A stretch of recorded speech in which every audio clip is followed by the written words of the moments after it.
সালামু আলাইকুম।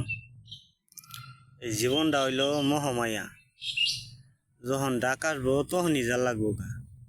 এরপরও মানুষ খালি হিংসা, কিনা, লোভ, লালসা এইসব যে কিলিগে করে আমি বুঝি না। যখন ডাক আসবো তখনই তো যা লাগবো গা। মানুষ হইয়া মানুষের উপকার করা, মানুষের কল্যাণ করা, এটাই তো মানুষের প্রত্যেকটা মানুষের দায়িত্ব।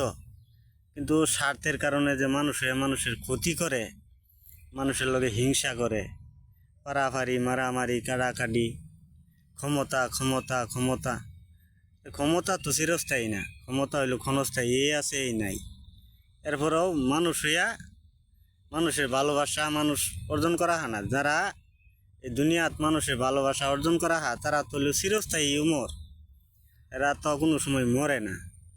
মানুষ সময় থাকতে এইসব বুঝে না। ধন্যবাদ।